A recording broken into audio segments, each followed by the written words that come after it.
Welcome to another race analysis. This is the Norwood Cycling Club Winter Crit, and this one's a bit different. We're on the Western Circuit today, and unlike our usual criteriums, which have one corner and one vague bend, this track has two corners, count them, 1 and 2.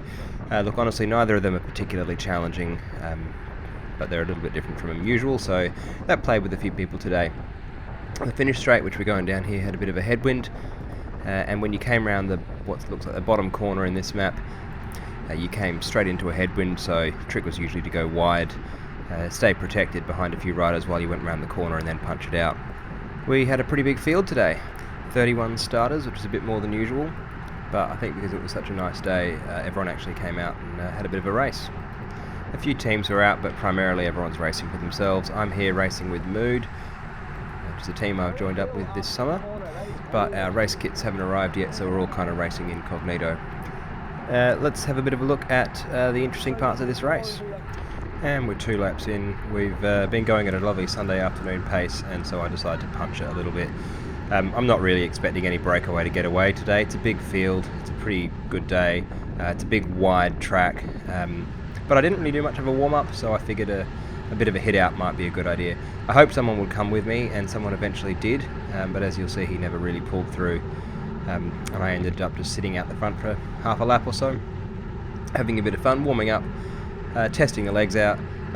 This was a C race. I hadn't really tapered for it. I'd done a VO2 max workout the day before, so this was really just for fun. So I sat at VO2 for a little bit.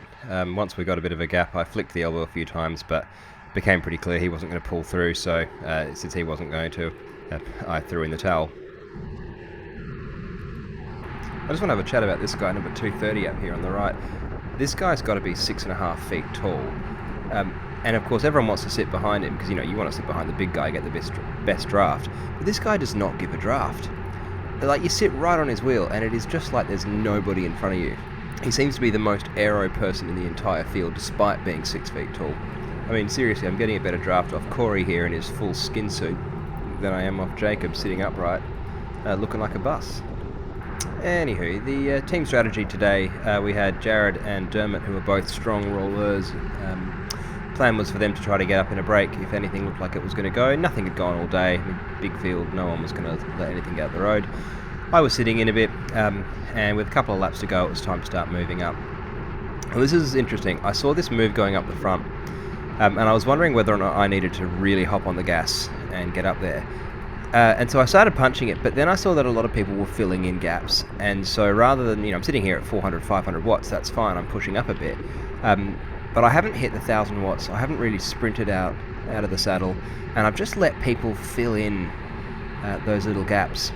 And so I've come around to the top corner, a little gap ahead of me, which I had to close. Bit of a pedal strike there.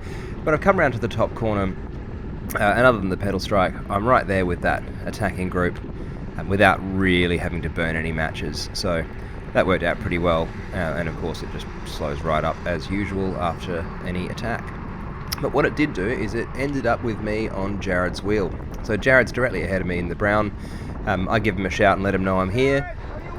Now this is really our first time racing together, Jared and me. So one of the things we were going to try out today was just seeing how well we could communicate during the race. Jared is super strong, like he is an absolute machine. He can roll in the 300s watts for hours on end, and I'm pretty sure his weight's something like 25 kilos or something, so he goes up hills nicely, unlike me. And so what I was hoping for at this point was for him just to sort of pilot me through the last couple of laps and get me somewhere close to the end in a good position. So jump forward a lap, I was stuck on his wheel, we're a lap and a half to go, and Jared's just going to move me right up to the front here, or at least keep me from drifting back too much. This is a really good position to be, I think. We're 10, 15 wheels back with a lap and a half to go. I've got a guy in front of me, the pace is up, but it's not super high. I mean, we're doing 50 k's an hour, but we're a lap and a half to go.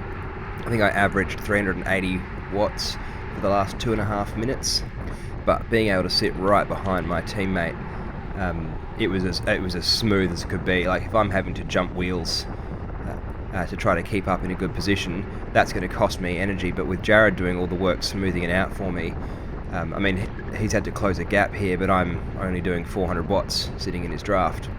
So at this point, things are working really well. A few people ahead of us still. We're coming through 1 lap to go. These laps are just about 1 kilometre. It all slows up, and Jared really nicely just sort of navigates me through the middle here. Unfortunately, this is about where things go wrong. We're still in a really good position. I'm absolutely loving how far back we are. I'm doing as best I can to stick on Jared's wheel, but then he goes wide in this corner. I think he felt like he might have had a flat back, and I've just lost 10 wheels in the last lap at the bottom corner. I call it the bottom corner because it's a downhill into that corner. And now, instead of sitting on a teammate's wheel, 6 wheels back with half a k to go, I'm now surfing wheels again with 20 wheels back. Pace is right up there, 53 k's an hour. I'm doing 500 watts sitting in the draft, and unfortunately my chance to be in the right spot in that last corner has gone.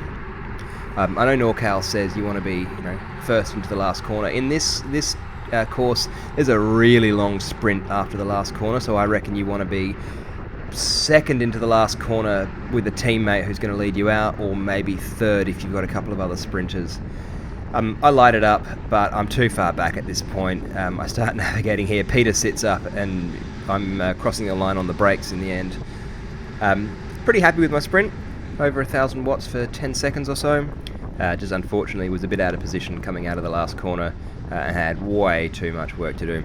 Anyway, it was fantastic to get out on the track again. Nice to shake the legs out. I'm looking forward to the next one. State Championships tomorrow. We'll see how we go. Take care.